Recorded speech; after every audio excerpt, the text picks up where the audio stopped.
Audible is the leading provider of spoken word entertainment and audiobooks, ranging from bestsellers to celebrity memoirs, news, business, and self-development. Every month, members get 1 credit to pick any title, plus 2 Audible originals from a monthly selection, and access to daily news digests from the New York Times, the Wall Street Journal, and the Washington Post, as well as guided meditation programs. Between a full-time job in IT and a full-time job in podcasting, it gets harder and harder to sit down and read the books I'm interested in. This is where Audible comes in. I can listen on my daily commute, relaxing, or while out running errands and still get in the books I've been wanting to get into. You can download titles and listen offline anytime, anywhere. The app is free and can be installed on all smartphones and tablets. Now you can try Audible risk-free with a special 30-day free trial by visiting audibletrial.com/nerdery and murdery. That's audibletrial.com/nerdery and murdery.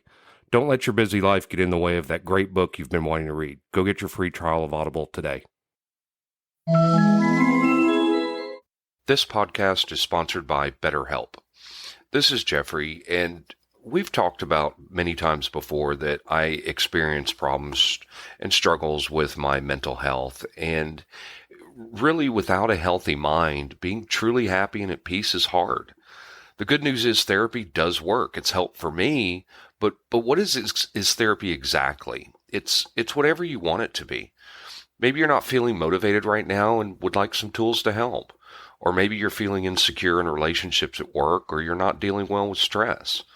Whatever you need, it's really time to stop being ashamed of normal human struggles, and it's time to start feeling better because you deserve to be happy. And now you don't have to worry about finding an in-person therapist near you to help. BetterHelp is a customized online therapy that offers video, phone, and even live chat sessions with your therapist, so you don't have to see anyone on camera if you don't want to. It's much more affordable than in-person therapy, and you can start communicating with your therapist in under 48 hours. So join the millions of people who are seeing what online therapy is really about. It's always a good time to invest in yourself because you are your greatest asset. And there's a special offer to Nerdery and Murdery listeners. You can get 10% off your first month of professional therapy at betterhelp.com/nerdery and murdery. That's betterhelp.com/nerdery and murdery.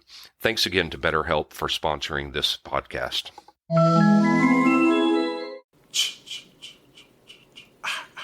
Oh, shut up.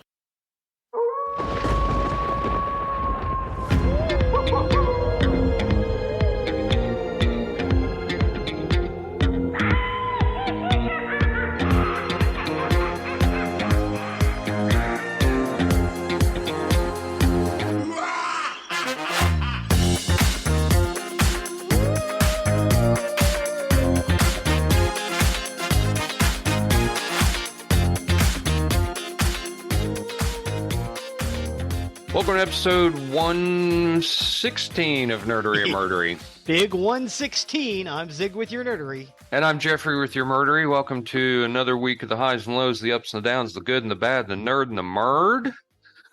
So, I finally, last weekend, sat down and watched Zack Snyder's Justice League. The 4-hour cut. The Snyder cut. And that was good. Yes, it was. Way better than the original. Way better than Joss Whedon's. Mm-hmm. And it just, I don't know. I thought it was so much better of a movie, and I really, really thoroughly enjoyed it. That was a great movie. Yeah. Great film. Yeah, that was great. Well worth the 4 hours of watching that. I'm glad I finally sat down to watch that. I was also going to say, I don't know, I realize we're in the future from what today is, so this is old news by the time this comes out, but I don't know if you've seen the news this morning. What's that? Israel has declared war on Hamas. Oh, yeah. I was watching some of that yesterday. Yeah. Don't want to get too overtly political. No. There were operatives in the street indiscriminately shooting at cars full of women and children. Yeah. Yesterday. Yeah, it's television. It's apparently pretty bad over there right now. And that's and it caught them. They got caught with their pants down. Yeah. Just like just like the Yom Kippur War in '73, Mm-hmm. just like the Valley of Tears. Mm-hmm. Mm-hmm. This is going to be bad. This is going to be very, very bad for everybody involved. Yeah. They need to sit down and figure this out. Stop killing each other. Make it where these people can live and be happy on both sides of that wall. Mm-hmm. I don't necessarily think the wall was a good idea. I understand. I also understand why they built it. Israel completely pulled out of Gaza, gave it to the Palestinians, and then they started lobbing rockets at them. So they built this wall to keep them from lobbing rockets, which caused a whole bunch of other problems, which caused, Palestinians to radicalize, and it caused the Israelis to get more conservative. And it's just figure it out. You got to figure it out. Yeah. Ultimately, it's the British's fault from 1914. Right.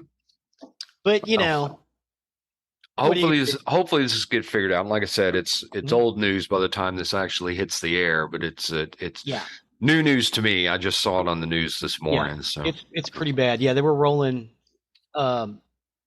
Israel was rolling footage of.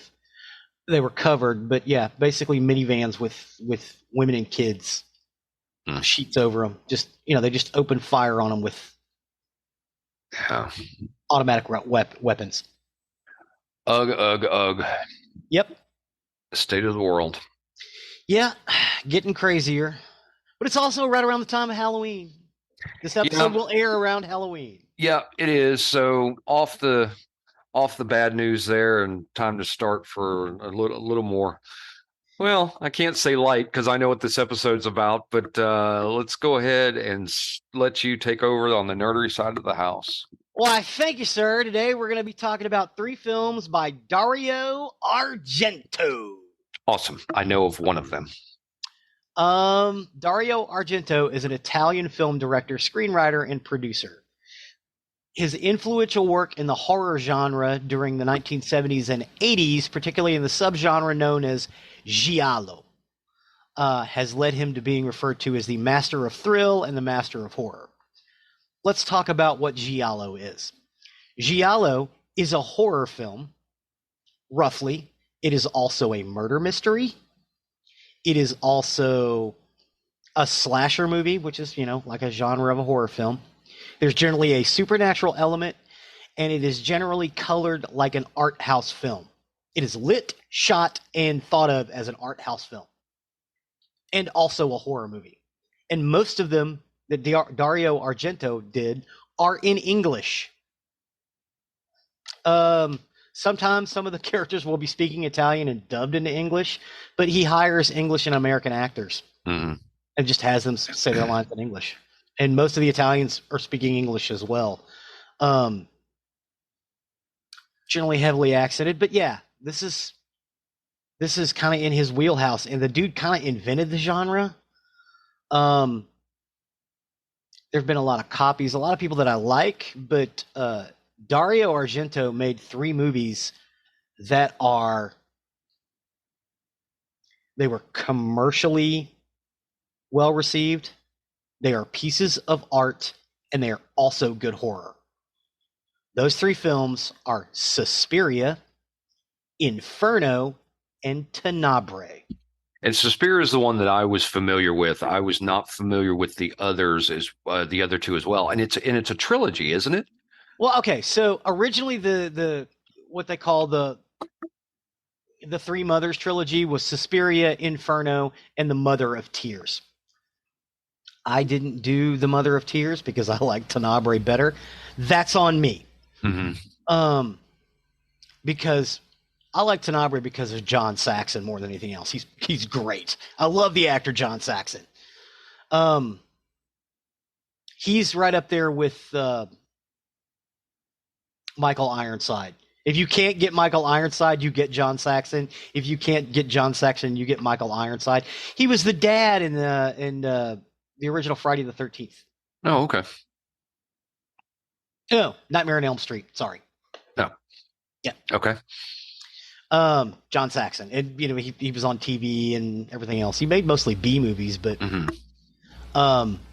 He's really great in Tenebrae. He's really, really good.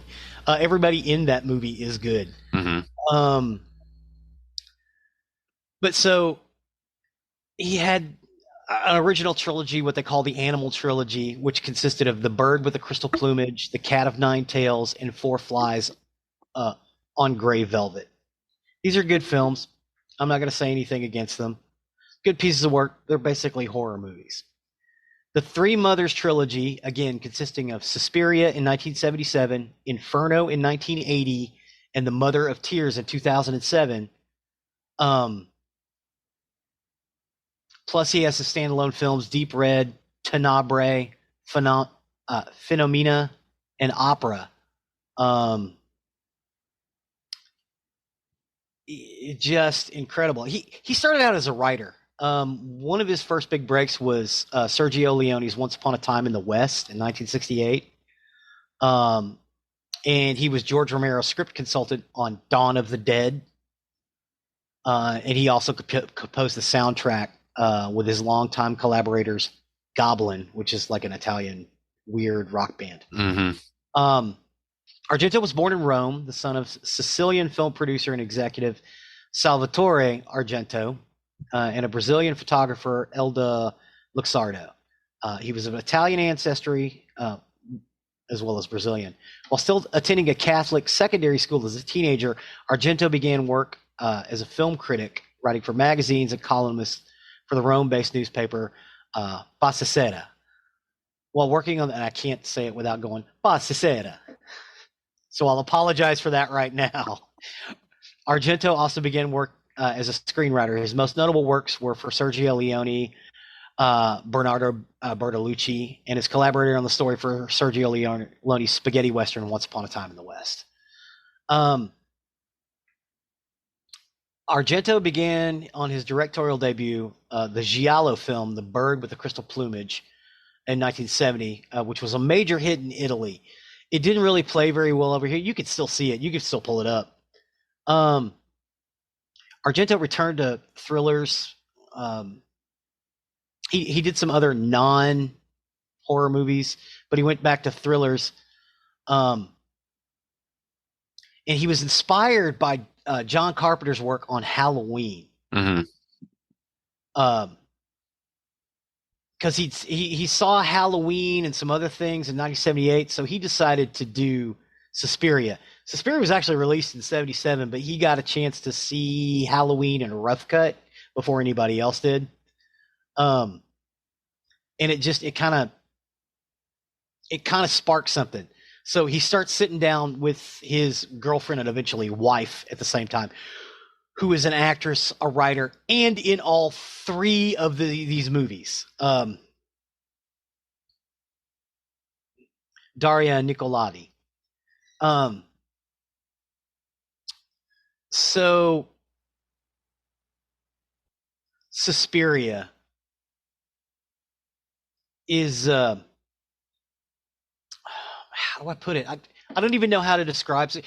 You've seen it many times. You own it on DVD. No, I don't have it on DVD. Oh, I thought you did. I'm sorry. No. But I've seen it. It's hard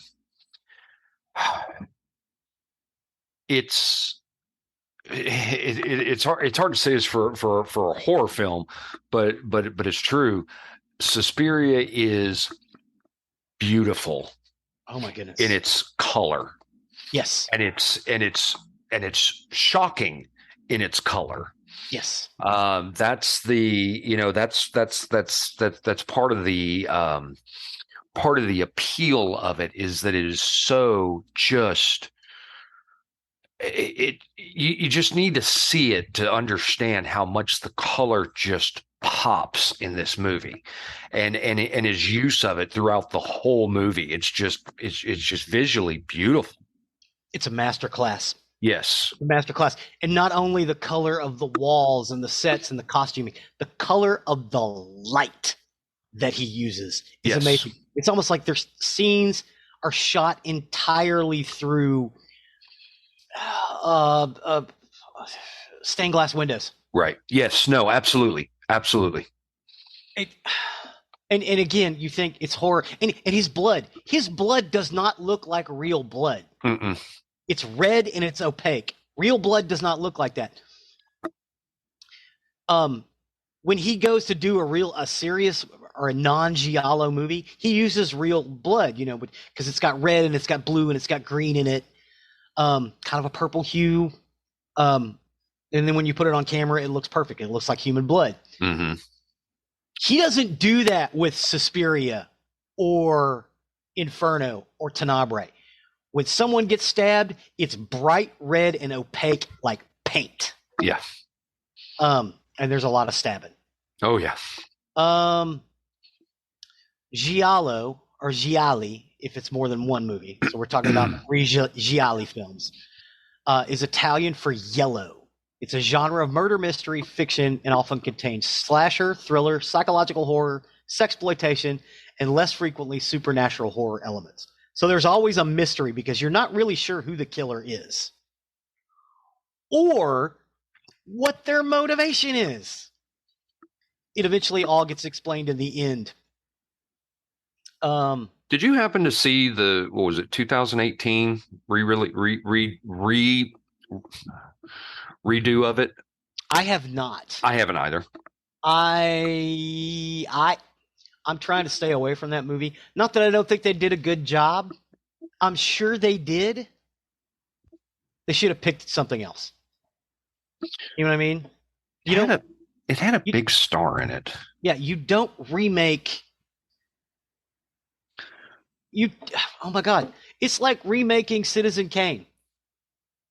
You can make a movie about the story of how they wrote Citizen Kane, or a different story of Charles Foster Kane or something like that. You do not remake Citizen Kane because you don't need to. It's got Tilda Swinton. That's who I was thinking of. Yeah.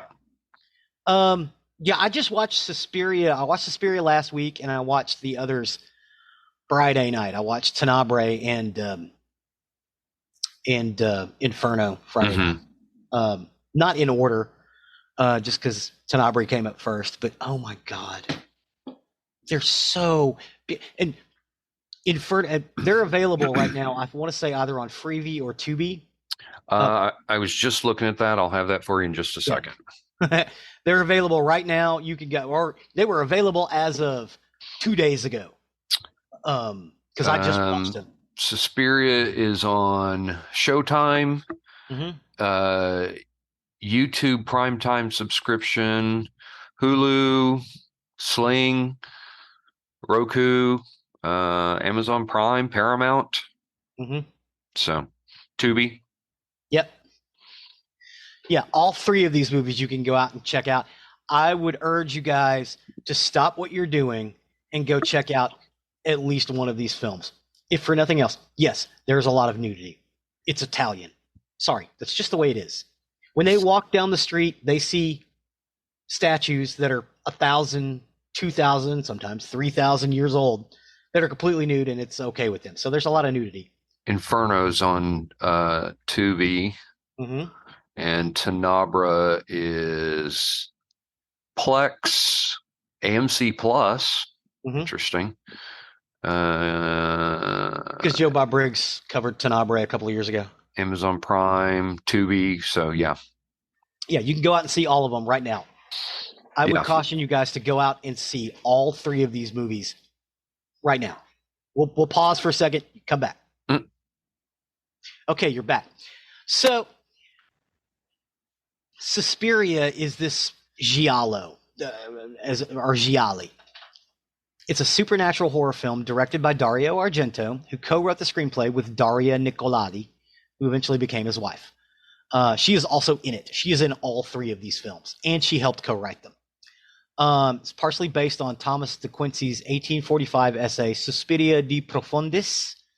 The film stars Jessica Harper as an American ballet student who transfers to a prestigious dance academy, but realizes after a series of brutal murders that the academy is a front for a supernatural conspiracy.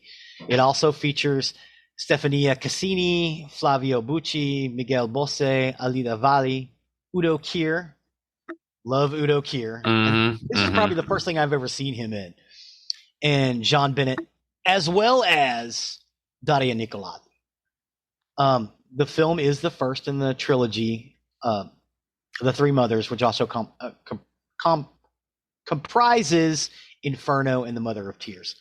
And again, I did not include Mother of Tears because I still think Tenebrae was supposed to be the third one in this series, and they just kind of went in another direction while they were filming it.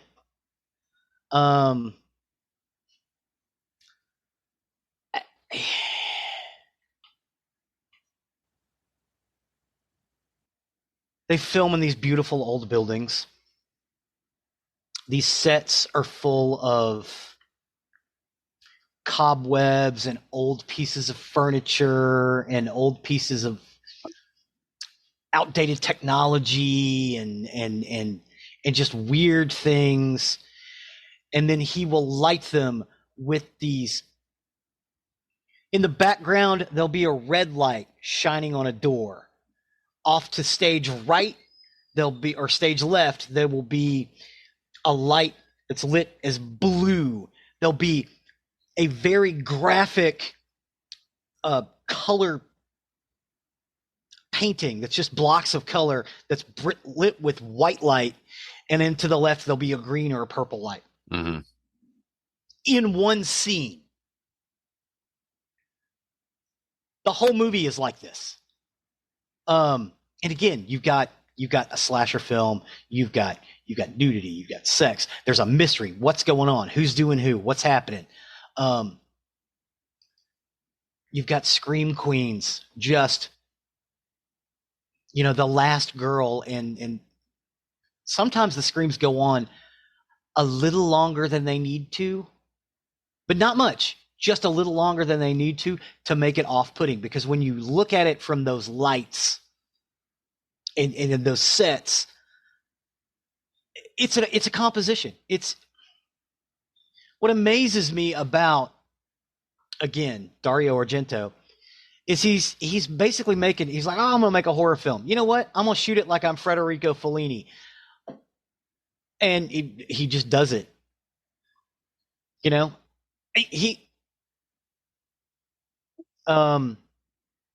the Three Mothers actually take place in three different cities. Freiburg is where Suspiria takes place. Inferno takes place in New York and Rome, and I believe the last one, Mother of Tears, takes place in I think it's supposed to take place in Paris. But again, I picked Tenebrae, which takes place in New York and Rome as well. Oh my God, it's brilliant. It's brilliant. There's a scene at the very end where this woman walks through basically the backside of a mirror. Like, you see her walking towards you. She walks through the mirror, and when she breaks the mirror, and when she steps through, she is a 10-foot Grim Reaper. And it's all done practically. In 1983, it sells it because they lit it that way. Yeah, she's walking toward. So the mirror, it's a full mirror here. She's walking from, say, where my head is in the video, into the foreground. She steps in front of the mirror, breaks the mirror, walks through, and as soon as she steps through, she is a 10-foot Grim Reaper.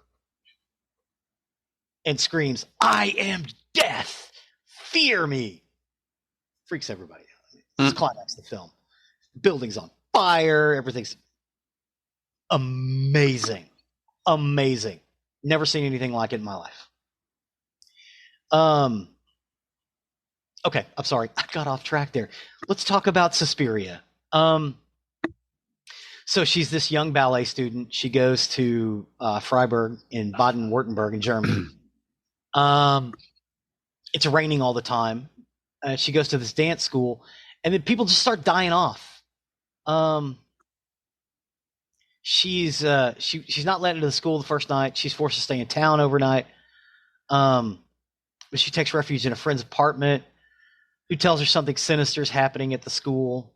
Pat's ambushed by a shadowy figure who stabs her repeatedly and drags her to the roof of the apartment building before hanging her with a noose by throwing her through the building skylight. Pat's friend is also killed and being impaled by a falling giant shard. That's just basically how the movie ends. What's amazing about these giallo films, as I kind of relayed that down, is you change point of view with the character. You'll be following this character along. That's the character you think you're following, the last girl, as it were, the last guy, right? You start out following this one character. They get killed off or go someplace else, and you start following the action of another character, right? Until they get killed or go someplace else. And then another character crosses over, and that's who you're following. All three of these movies have that, which is why you have to have such a big and dynamic cast. I would say, as you said, and I'm sorry, I'm waxing poetic about this, but Suspiria is probably the most beautiful horror film you've ever seen. Oh, yeah.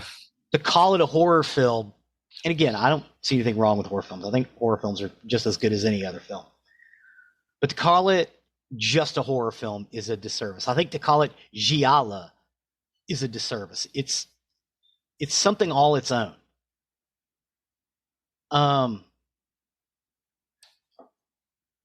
And the climactic scene is really kind of amazing. It's funny too. In Suspiria, I don't know about the others. Of course, I said I haven't seen the others. But one of the things about Suspiria is, and it almost sounds like it would be bad, but it's not. It's the overpowering rock music. Yes. And it is. It's overpowering at times throughout the movie, but it's perfect in the movie. Tangerine Dream did some of that. Interesting. I like Tangerine Dream. Yeah, Tangerine Dream did some of that with the band Goblin. Goblin, yeah. Basically a bunch of producers. But yeah, Tangerine Dream kind of had a hand in some of that. Interesting. I did not know that. Well, he liked them. He liked working with Goblin more, but Tangerine Dream just kind of helped Goblin out, as it were. But yeah, if you like Suspiria, I think you might actually like Inferno better. Huh. Interesting. Yeah. Inferno's, oh yeah. It's a 1980 Italian supernatural horror film, so 3 years after Suspiria, written and directed by Dario Argento and starring Irene Miracle, Lee McCloskey, Eleanor Giorgi, Daria Nicolati again, and Alida Valli also. The plot follows a young man's investigation into the disappearance of his sister, who had been living in New York, an apartment building that also served as home for a powerful, centuries-old witch. The cinematography was by Roman Albani, and Keith Emerson composed the film's musical score. Sorry, Keith Emerson. But there was also some Tangerine Dream stuff. It is a thematic sequel to Suspiria. The film is the second installment of The Three Mothers. Though it is the first of the trilogy to explore the idea of the Three Mothers. The long-delayed concluding entry, The Mother of Tears, was released in 2007. All three films are partially derived from Thomas de Quincey's Suspiria de Profundis, a collection of prose poetry in which he proposes the concept of the three ladies of sorrow. Mater Lacrimon, Mater Suspiriorum, and Mater Tenebrarum, concurrent with the three fates and graces in Greek mythology. Unlike Suspiria, Inferno received a very limited theatrical release, thus unable to match the box office success of its predecessor. While initially critical response was mostly negative, its reputation has improved considerably over the years. Kim Newman has called it perhaps the most underrated horror film of the 1980s. Wow. Yeah, Total Film named Inferno one of the 50 greatest horror films of all time. They actually ranked it higher than Suspiria. I don't know if I would go that far, but it's pretty damn good. And again, it's got that one scene I was talking about where you've got the nurse who you didn't realize was the bad guy for most of it. You think it's the old man she's working for, but it turns out she's the bad guy. She gets very little screen time. And he throws it. I say he, they throw it back and forth. You're like, oh, it's definitely that dude. Oh, it's definitely that lady. No, well, it can't be that lady because she just got killed. Can't be that dude. He just got killed. It can't be this person because the murderer's chasing them right now. So he's working. He's studying music in Rome. He gets a letter from his sister in New York saying she's having trouble. Some weird stuff starts to happen in Rome, and there's some murders surrounding this dude. He leaves Rome and goes to New York City, and the murders follow him. And they're all happening around this beautiful old building in this dank old neighborhood in New York City. Building is just lovely. It's just brick edifice, and it's gorgeous. But the whole neighborhood around it is just garbage. But it's the early 80s in New York City. They didn't have any money, you know? It's the time of 42nd Street in New York City. So it's that same sort of feeling that you get with Warriors. Because they're filming in the same streets. About the same time, you know, maybe a year or two apart, but pretty much the same time and place. And again, as he explores this old building, he'll run into a room where everything's covered in cobwebs, just like in Suspiria, where it's lit with all those different lights, like they're shining through a stained glass window. You know, because you got red over here and you got blue over here and purple over here. It's amazing. And then you think, okay, you think that the thing is taking him out. It hasn't. He'll get like passed out or something.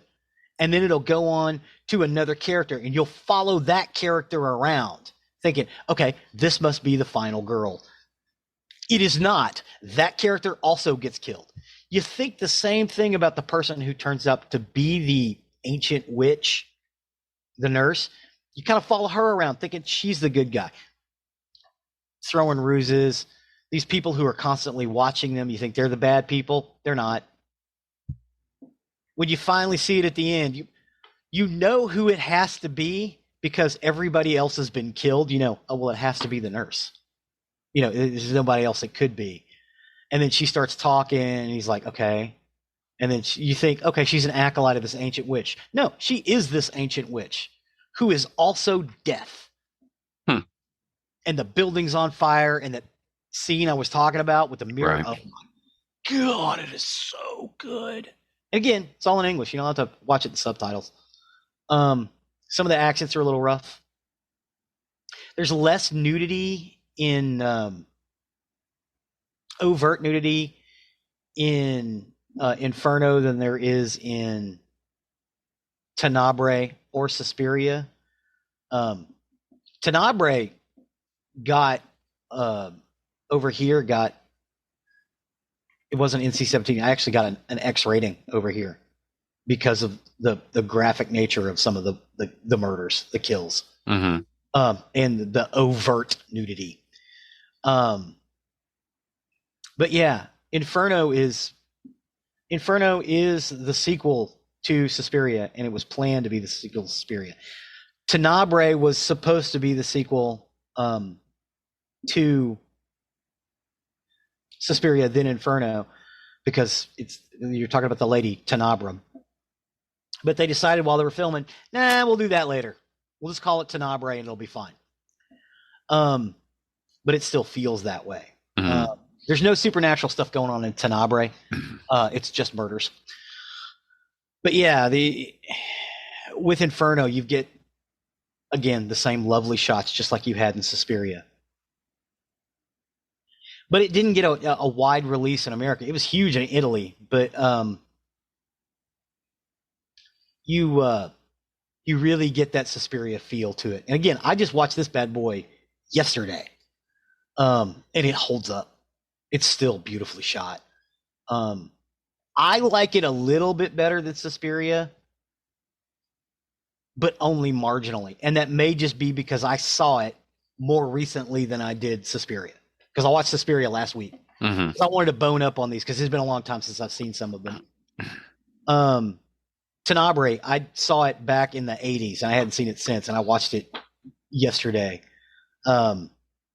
Tenebrae is darkness. It's a 1982 Italian giallo film, written and directed by Dario Argento, and the film stars Anthony Franciosa,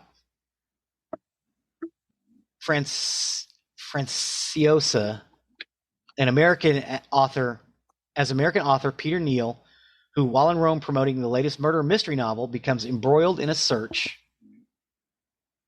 for a serial killer who may have been inspired to kill by his novels. You get, again, John Saxon and Daria Nicolodi co-star as Neal's agent and assistant, respectively, while Giano Gemma and Carlo Stagnaro appear as detectives investigating the murder. John Steiner, Veronica Lario, and Mirella D'Angelo also feature in minor roles. The film has been described as exploring things of dualism and sexual aberration and has strong metafictional elements. Some commentators consider Tenebrae to be a direct reaction by Argento to criticisms of his previous work, most especially his depictions of murder of women. After Argento had experimented with pure supernatural horror with 77 Suspiria and 1980's Inferno, Tenebrae represented the filmmaker's return to the giallo subgenre. I disagree. I think Suspiria and Inferno were giallo because there was a mystery going on. Argento was inspired by a series of incidents which saw an obsessive fan telephone the director to criticize him for the damaging psychological effects of his previous work. The telephone calls culminated in death threats towards Argento, who channeled the experiences into the writing of Tenebrae. Wow. The director also wanted to explore the senselessness of killings he had seen and heard about while staying in L.A. in 1980, to promote Suspiria and some of the other stuff, and to get some money.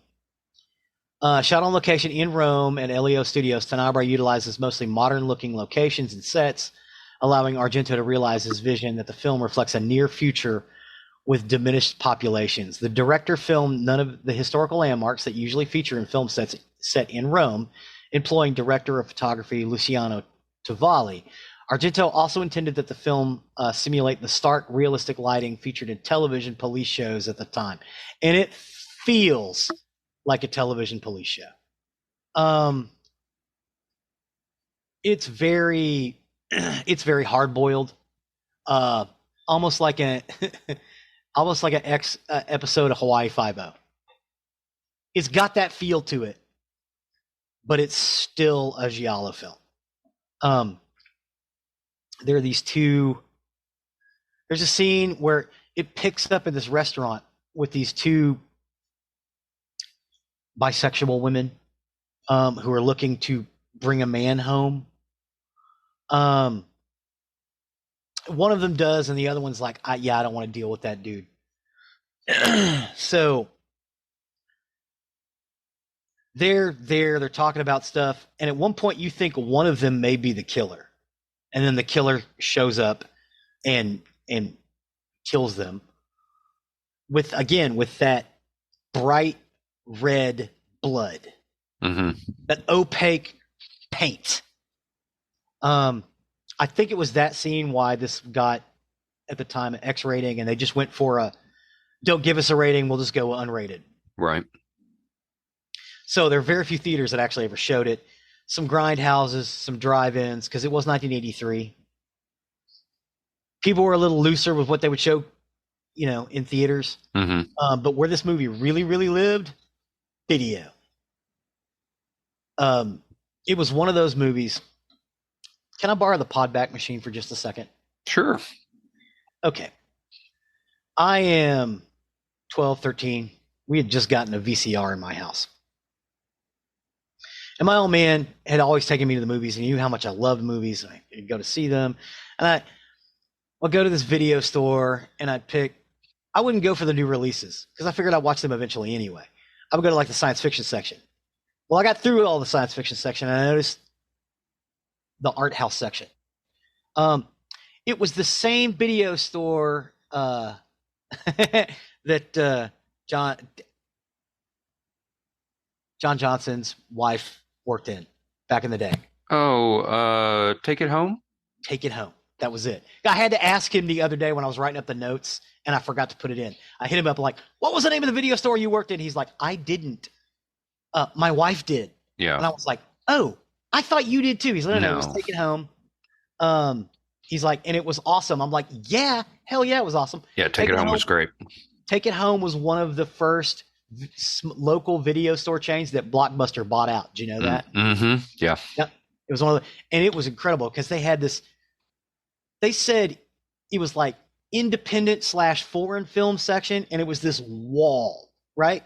So I finished up all the science fiction films. Besides, the old man would let me get 2 of them because they were cheaper, right? So I finished up the science fiction wall, and right next to it is this independent/foreign film.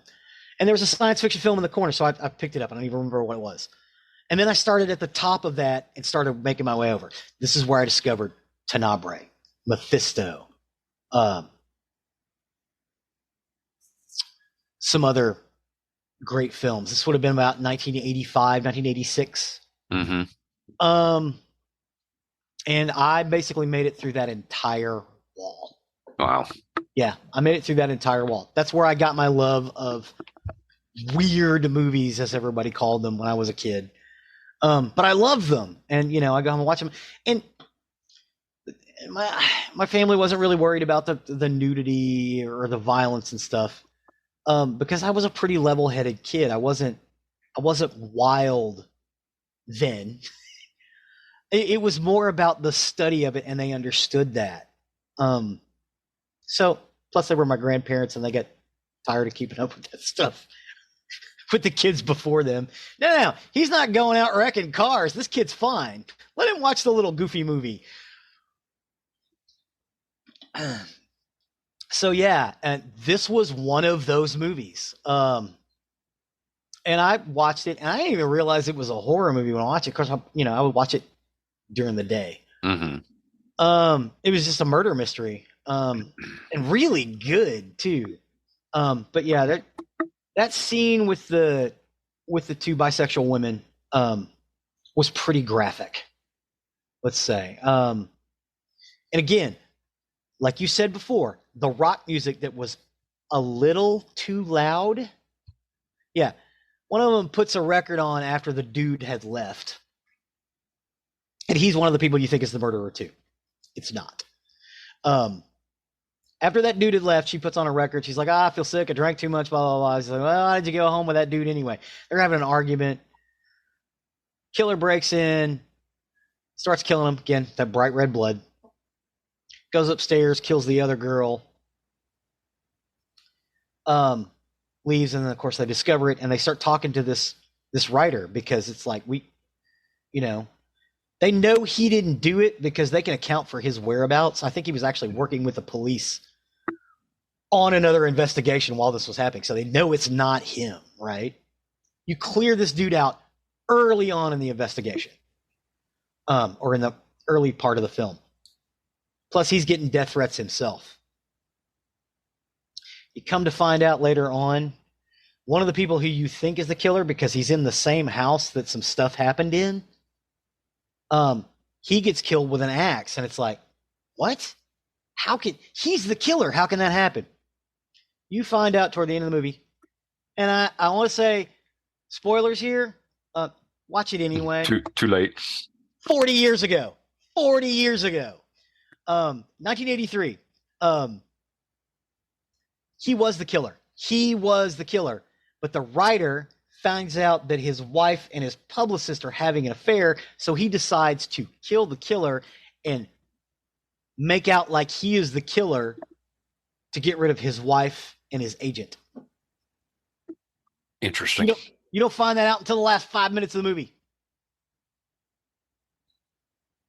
That they actually took the serial killer, got taken out 20 minutes before.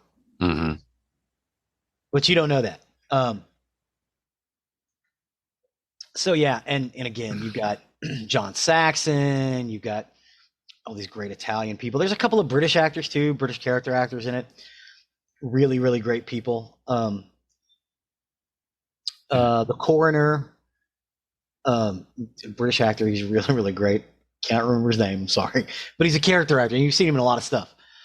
He was great in it. Everybody in this movie is great. Again, you get the same shots. The house of the literary critic who was actually the killer. When you look at the house, because I was watching it and the kids came through and was like, oh my God, look at that place. I was like, yes, that is the epitome of 80s excess. The house that they're in is the epitome of 80s excess. It looks like a set from Miami Vice. You know, from one of the drug dealers' houses. Mm-hmm. Just like that. And it's like, oh my God, that's amazing. And of course, it's in Italy, so everybody's dressed to the nines, and it's well shot, it's well edited. You get a lot more outside scenes with this movie, whereas you really don't get any in Suspiria. Or you get a couple, but for the most part, they're inside getting shot through that tinted light. Mm-hmm. You get a couple in Inferno. Yeah. With this, you get a whole bunch of those. It is also very, very long. Tenebre's like 2.5, 3 hours. It's a long movie. There's a lot of murder going on and a lot of really loud rock music, and it is just incredible. I don't like it as much as I do Inferno. And I like Inferno a skosh better than I do Suspiria, but that's not to say Tenebrae is not a great movie. And I think if they hadn't have given it that bad rating, this probably would have been his most well-known movie. Mm-hmm. And he had more of a career other than this stuff, but I really wanted to talk about this stuff because I think these 3 films are masterpieces. Well, just as an FYI, because I was looking at this earlier as well. Let me find it. Oh, thank you. Suspiria on Rotten Tomatoes got a 94%. Inferno. I gotta find it. Hold on, please. Uh-oh. It's way down here. 1980, is that right? Yep, 1980, Inferno. Inferno got a 63%. What? And Tenebra. Yeah, Tenebrae. Yeah, I got it. Got an 81%. Okay. So Rotten Tomatoes prefers Suspiria, Tenebrae, and most people do. I mean, if you look up best horror movies of all time, Suspiria will be in the top 10 of most lists. Yeah. And in a lot of cases, number one or number 2. I've seen it number 1. Yeah. Yeah. It's like Night of the Living Dead, Suspiria. Here, let's experiment. I'm just going to pull up the very first site. Let's see. Best horror movies of all time. And let's see. The very first one is Rotten Tomatoes. And I'm just going to scroll down because it gave the top 200. Yeah. We should know the top 10. Well, it's not in the top 10 on Rotten Tomatoes. Well, it's not even in the top 20. I'm not sure. That's flawed. That is flawed. I think that's very flawed. Yeah, well, unless they're counting giallo as a separate genre, but I'm down into the 50s, and it's not even on there. So screw that Fools. list. Here, I'm going to Collider. 25 best of all time, and da.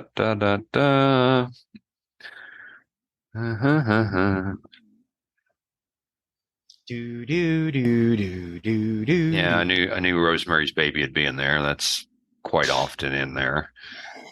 That's pretty horrifying. It's all right. Wow, my experiment is not working. It wasn't even in that list.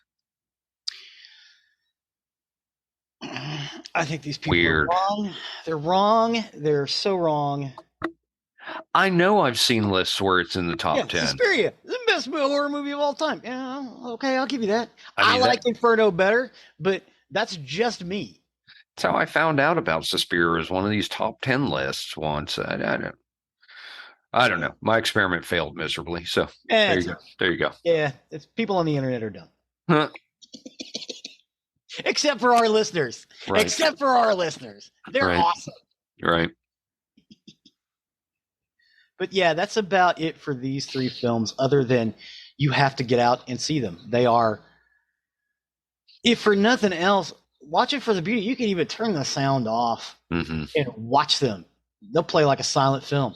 They're that pretty. Yeah, and I can say without a doubt, Suspiria for sure. I mean, definitely watch it because I've seen that, and it is visually stunning. It's stunning, Yeah. Stunning. From the from the costuming to the set to the foreground, the background. They thought about everything. The way they did it, the way they shot it. It's beautiful. Yep. And he didn't have big budgets for these. I mean, he had decent budgets, and these were like summer movies for the Italians, But he decided, screw it. We're gonna make a summer movie. We might as well make a piece of art while we're at it, and that's what he did. Right. He and his wife. Awesome, great job. Appreciate that. Thanks, sir. Appreciate that. With that, we'll step over to the murdery side of the house. Murder. All right, so for today, I got my information off Unresolved, Wikipedia, and All That's Interesting, and this is the story of Mr. Cruel. Mr. Cruel. Yes.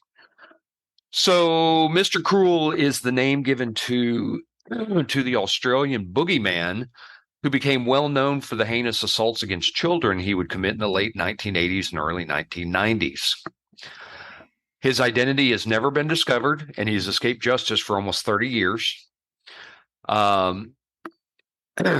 His 3 confirmed attacks and the suspected murder remains unsolved cold cases, and there's currently a reward of 200,000 Australian dollars for the 2 abductions. In April of 2016, Victoria Police increased the reward for information that leads to the perpetrator's arrest and conviction from Australian 100,000 to Australian $1 million. So on August 22nd, 1987, on the outskirts of Melbourne, specifically in the suburban area of Lower Plenty, things are as they should be. While the rest of the world is beginning to cool down for the fall, winter is coming to an end in Australia, so temperatures are relatively chilly in the southern city.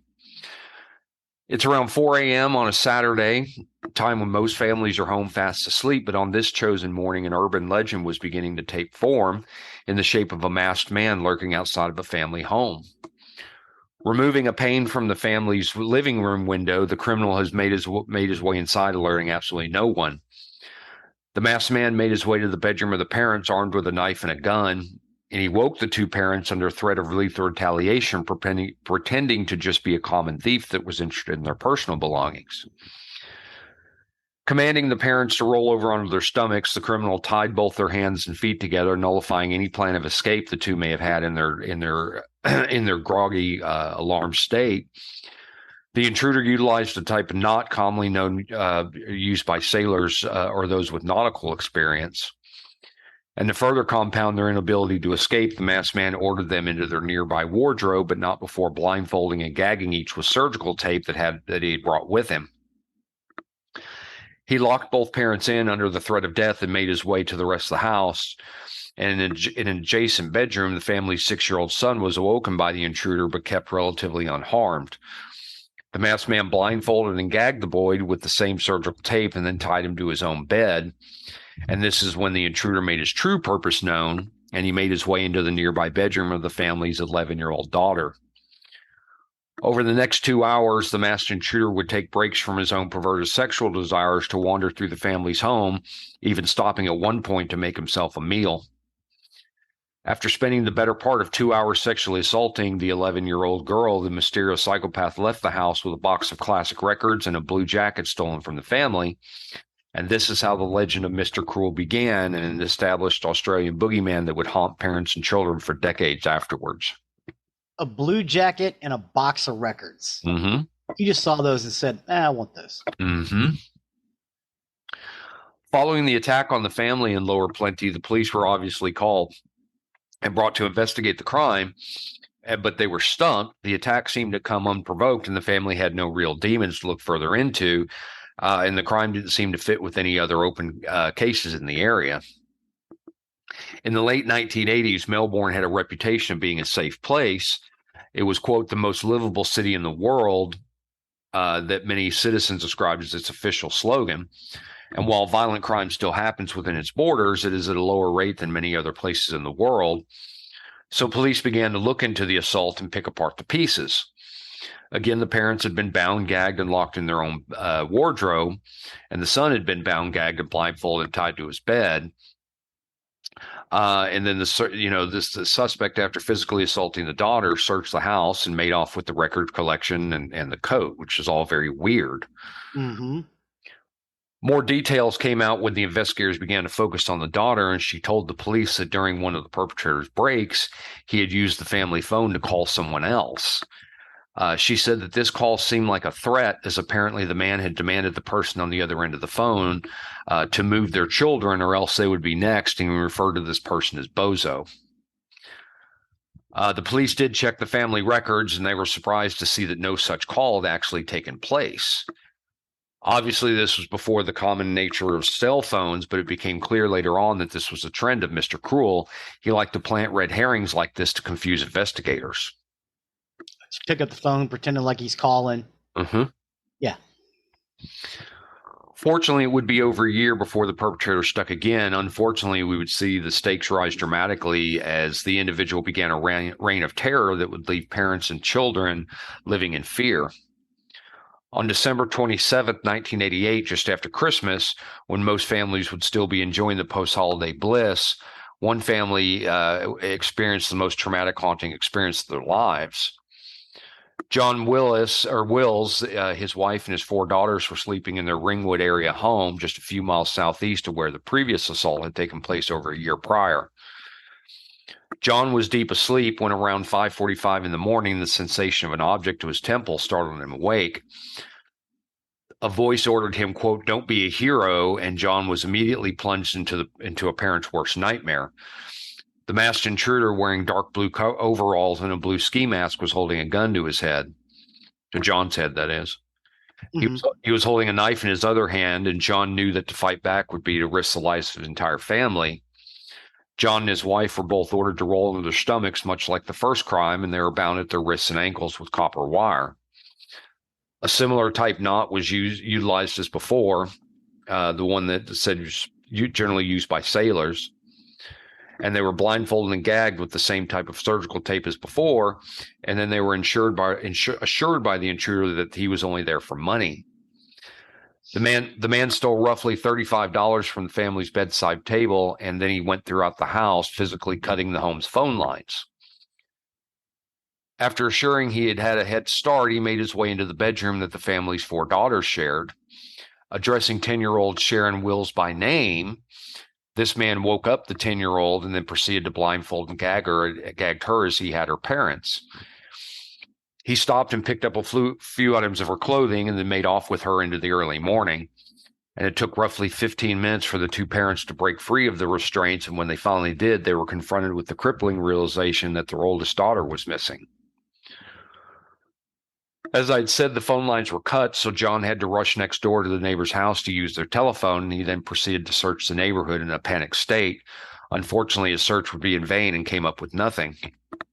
Sharon was gone, and the family's nightmare had just begun. For over 18 hours, the Wills family existed in a panic state, worried that their 10-year-old daughter had been taken from them for good. And it was just after midnight when a woman stumbled upon a small figure standing on a street corner. Wrapped up in green garbage bags, the small figure was Sharon Wills, as she had been left by her abductor. And despite the terrible trauma that had just befallen her, the 10-year-old was in a surprisingly strong spirits, calm and collected. She told the woman, quote, "My name is Sharon Wills, and I was taken from home early this morning. A man left me here and told me to go and ring home." The woman that found her called police and got in touch with the Wills family, and soon they were all reunited, but the investigation into the assault was just beginning, and it turned up some surprising evidence, or really lack of any. Sharon was blindfolded throughout the entire ordeal, so she wasn't able to give a physical description of the attacker, but she described him as soft-spoken, rather blunt individual that actually seemed somewhat caring about his victims. This, of course, stood in stark contrast to the egregious crimes that had just taken place, so investigators were sure to take note of it. One of the words used to describe him was gentle, which was especially shocking. And during her brief captivity, Sharon was apparently fed a Vegemite sandwich and given some milk and lemonade to drink. Oh, God, that's torture in itself. Yeah.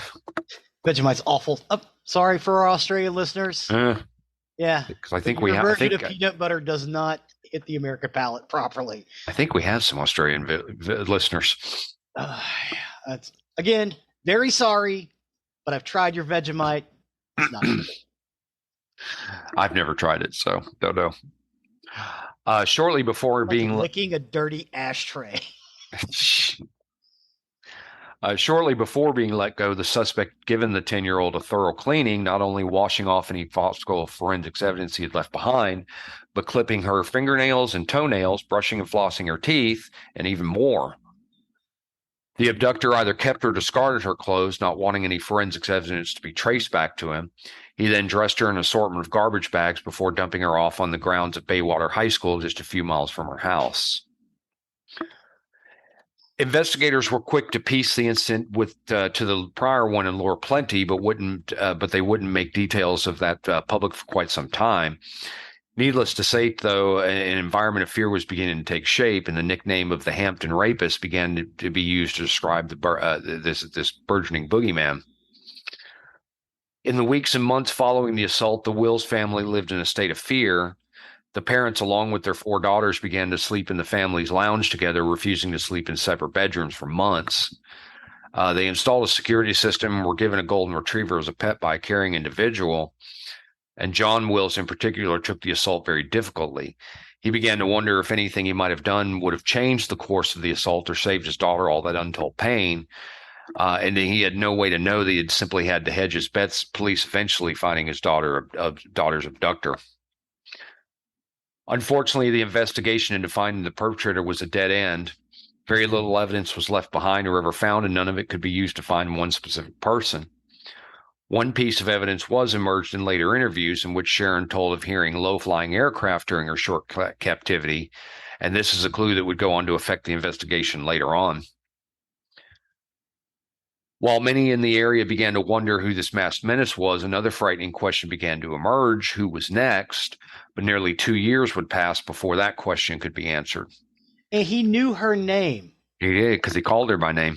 Yeah, he knew her name. Okay. The area of Canterbury, Victoria, which lies just on the outskirts of Melbourne, located west of Ringwood and south of Lower Plenty. It's yet another part of the suburban sprawling area, albeit much closer to the center of Melbourne proper. The Linus family were rather well-off English citizens who had been renting a house along with the esteemed prestigious Monomeath Avenue. For context, this neighborhood had been the home to many Australian politicians and public officials. Moving to Australia for business purposes, the family was preparing to move back to England in the very near future. In fact, they had moved to this Melbourne area community specifically to raise their children safely and were planning on making their move back home just days later. On July 3rd, 1990, however, their illusion of safety would be shattered forever. The Linus parents, Brian and Rosemary, were at a farewell party being thrown for them. The family was planning again to move back to England, so they had left their 2 daughters at home alone for just a few hours. It was shortly before midnight when 15-year-old Fiona and 13-year-old Nicola were awoken by the angry, commanding barks of a masked intruder. He ordered Nicola into another room to collect her school uniform from the Presbyterian Ladies' College she attended, while he began to tie up Fiona in the very bed that she had been sleeping in. Armed with a gun and a knife, the 2 teenage girls stood no chance of either fight or flight. And now with the oldest of the 2 bound, the intruder was able to make his getaway quite easily. Informing Fiona that her father, Brian, would have to pay $25,000 for the safe return of Nicola, the abductor took her and made his escape in the family's own rental car, which was parked in the driveway. The two drove for about a kilometer, and then they proceeded to park the family's rental car and presumably transfer to another parked car that this abductor had prepared. It was just 20 minutes after the abduction that Brian and Rosemary returned home, finding their driveway empty and their front door open. Their intrigue turned into fear, which only was compounded when they found 15-year-old Fiona bound to her own bed with a ransom message to share. The police, again, found almost no evidence from the crime scene itself, the intruder's kidnapping of Nicola having been done in a quick, tactical manner. They realized the tough spot that they were now put in, with most missing person cases going cold just after hours after the initial abduction. Unlike the abduction of Sharon Wills, Nicola wasn't returned later that day or even the next day. Roughly 36 hours after the abduction, her father Brian held a press conference in which he pleaded with the abductor and stated his willingness to comply with the ransom demands in any way possible. Unfortunately, the Hampton rapist, which he was now known as, had left behind only a demand for money but no means of which to collect. It was another red herring. Mm-hmm. The investigation began to look into business dealings of Brian's, beginning to think that this may somehow be related to his work. The police believed at the time that this ransom must have been personal in nature. Fortunately for poor Nicola and her family, she was found alive approximately 50 hours after being abducted, and it was her 14th birthday. Oh, my God. Found outside an electricity station in Kew, just a short distance away from her home, Nicola was left by her abductor. Fully dressed and wrapped in a blanket, her abductor had left her outside the utility station and had told her to sit in a prone position until he could drive away. After that, she had removed the blindfold that had become her vision for the entirety of her captivity and made her way to a nearby home. It was shortly after 2 a.m, but she immediately phoned her father, who had been awake praying for a safe return since returning to a desecrated house on July 3rd. Nicola was able to provide the investigators some details that were vital to their investigation. Most prominent among them was a rough estimation of the perpetrator's height, which was roughly 5'8". She had guessed this by judging her own height to the attacker when he rushed her from her bedroom to the getaway car, and that he barely stood taller than herself. She revealed information that the suspect likely had reddish-brown hair, and Nicola was also able to give detectives some vital details that they hadn't heard of yet, a description of her abductor's house and vehicle. While the sketches she gave police were rather mundane and plain in nature, they were of vital importance, especially once word of how she had gotten them got out. Apparently, Nicola had been blindfolded for the duration of her captivity, but had been given a few chances to get a glimpse, and she'd taken it. This went in direct contrast to the threats given to her by Mr. Cruel, and he told her, quote, "My freedom is worth more than your life." Just like Sharon Will's captivity, Nicola had been bathed and cleaned before her release. Throughout her captivity, she had also been forced into a neck brace fastened to the abductor's bed, which no doubt fed into the fear of panic she must have felt. During this endeavor, it was reported that the perpetrator talked aloud to another person while Nicola was blindfolded in a bedroom, but no response was ever heard. Investigators weren't sure whether this meant there was an accomplice or such, but it's likely that this was just one of his many red herrings. She also told investigators months after the Linus family completed their move back home to their native England that she remembered hearing the same type of low-flying aircraft previously reported by Sharon. To investigators, this meant the suspect most likely lived in the surrounding vicinity of the nearby Tula Marine Airport, most likely in its direct flight path.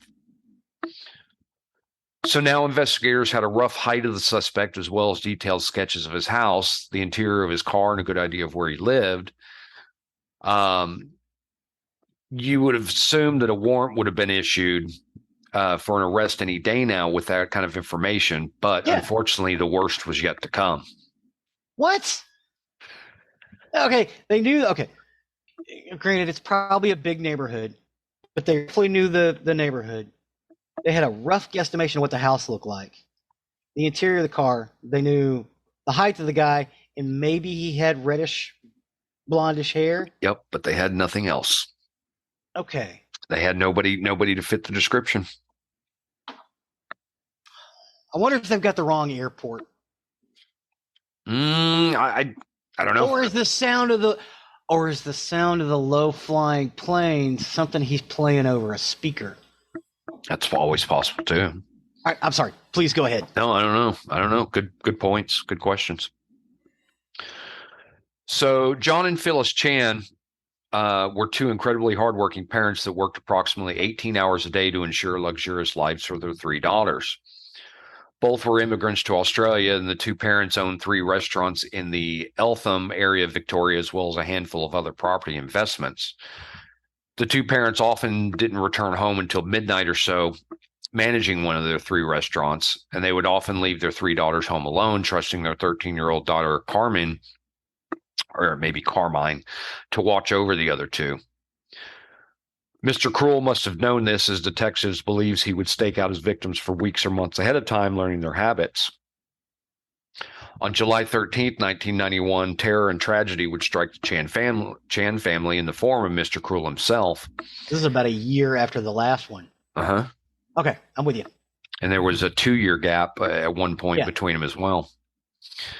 So he may have spent all that time casing him out, yeah.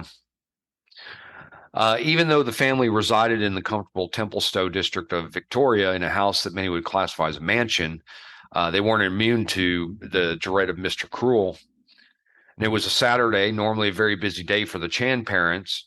Carmine and her 2 younger sisters were left to their own devices, which meant the 3 sisters would be watching TV in Carmine's room. At roughly 8:40 in the evening, Carmine and one of her sisters started to go to the family's kitchen to make something to eat when they were confronted by Mr. Cruel, wearing his traditional ski mask along with a gray-green tracksuit and holding an intimidating knife. He told the 3 girls, "I only want your money," and then he forced them into Carmine's closet. He claimed he only wanted Carmine to show him where the money was, and he braced a bed in front of the closet, locking the 2 youngest sisters in as he made his getaway with Carmine. It's spelled Karmien. Yeah, Carmine. Yeah, one of those. I'm not sure. We'll call her Carmine.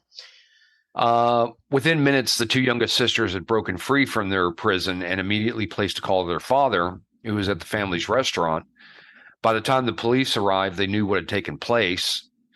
The large house had no signs of children within, no yard toys, no playground equipment, or anything of the sort. This attack had been planned, and that was evidence from the house's driveway.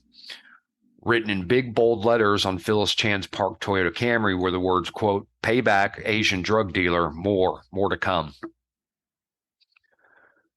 Tracing his entrance from a cut window screen, police were able to track the intruder's step through the house, including his getaway through the sliding glass door in the kitchen. Excuse me.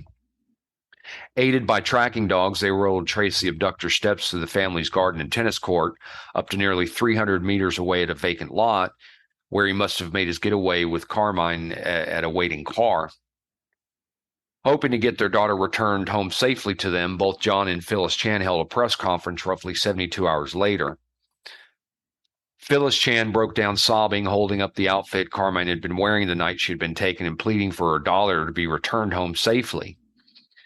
Days later, the Chan family posted an encrypted letter in the local newspaper using a cipher that Carmine would have been able to decipher.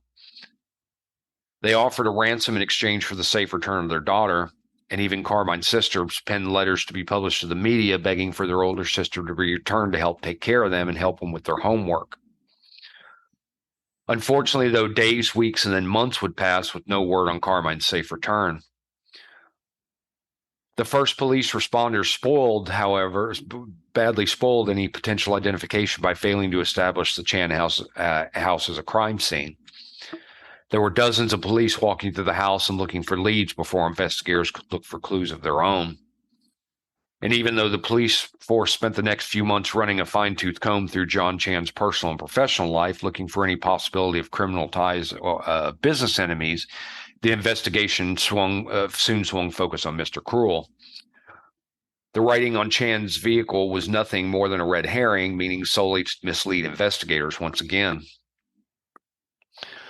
This became one of the largest manhunts in Australian history, and Operation Spectrum was a multi-million-dollar undertaking that consumed tens of thousands of man-hours along with many thousands of more volunteer hours.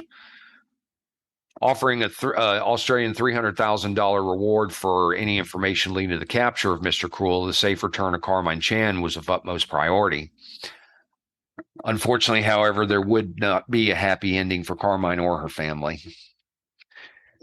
Nearly a year to the day of Carmine's abduction, on April 9th, 1992, a man was walking his dog in a nearby area of Thomastown along Edgar's Creek when the pair stumbled upon a weird object.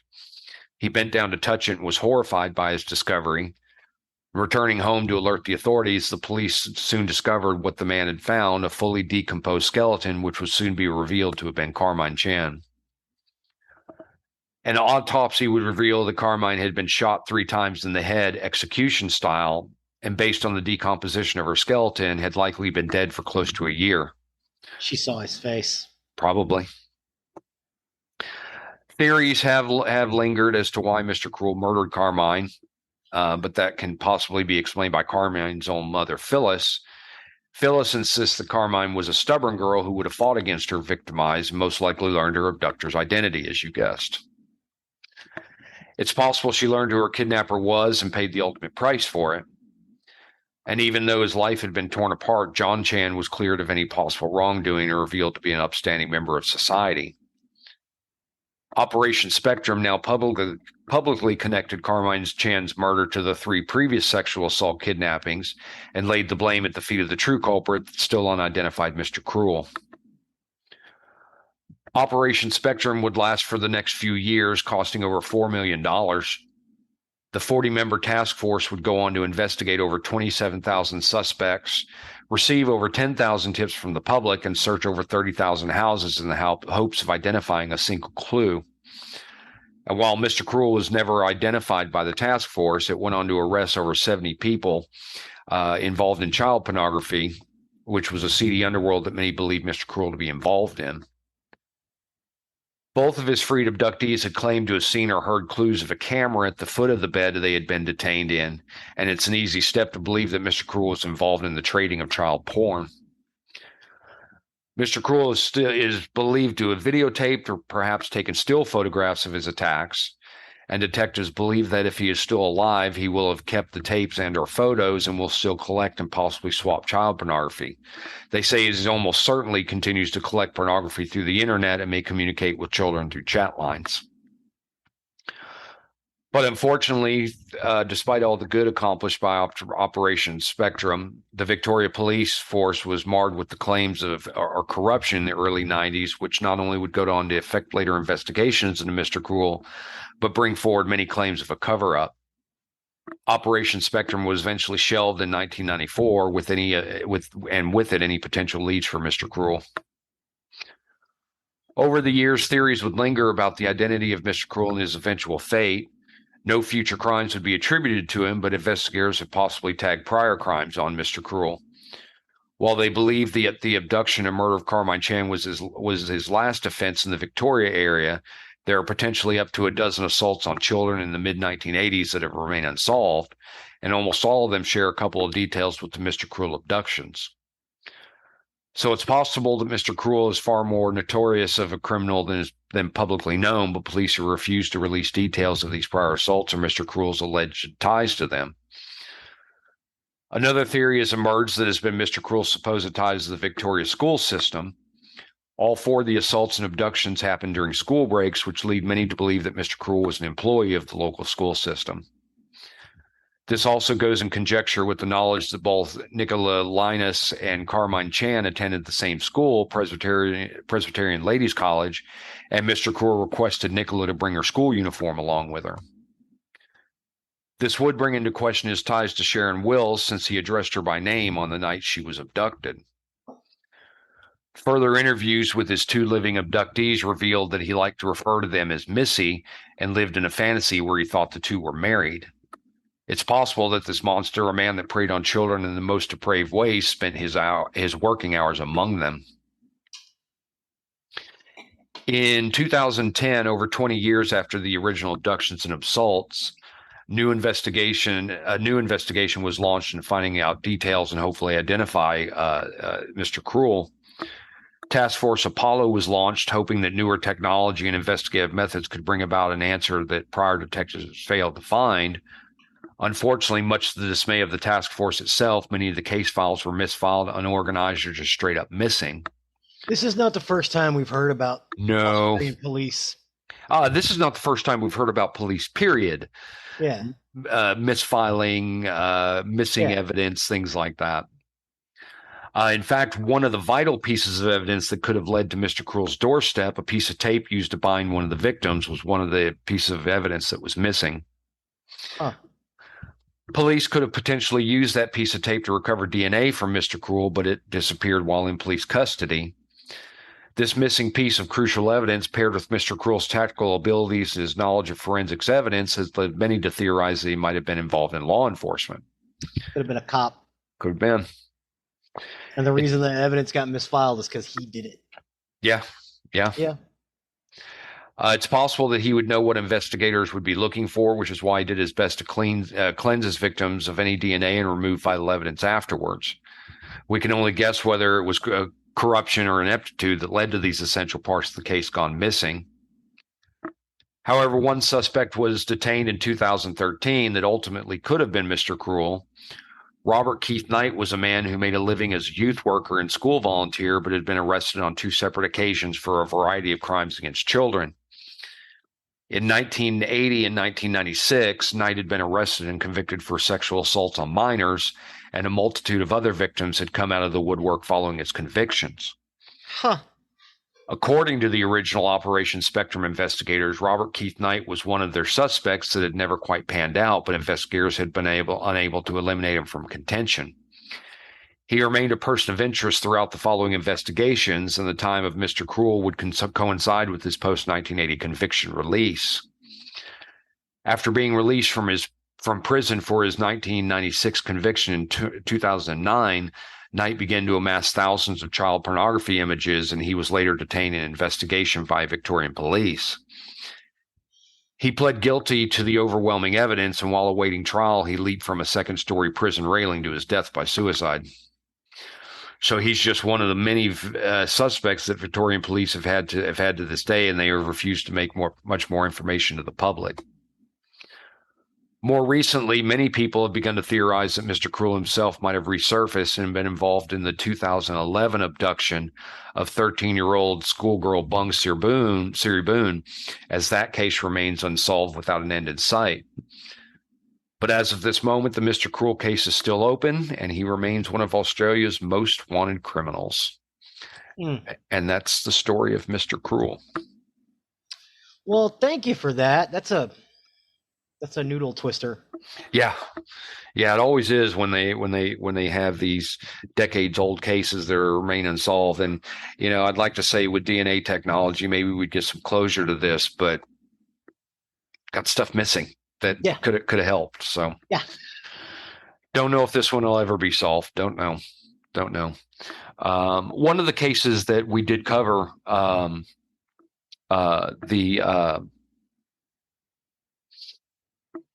the Abigail German and oh gosh, I forget the other girl's name, but it was the murder on the High Bridge. Yes. They actually have someone in custody for that now. What? Yeah. Nice. They have someone in custody for that. They'll be going on trial. I kind of keep up with that and follow along with that. If you remember the Chad and Lori Daybell murders that we covered, Lori Daybell did get convicted. Chad Daybell, his trial is still ongoing. So I do follow along with some of these as we go and try to see if there's any updates. And I'll let you know here as we get them. Sweet. Thank you, sir. So awesome. Thank you again for joining us for yet another week of Nerdery and Murdery. We appreciate each and every one of you. As always, you can find more information on our website, nerderymurdery.com.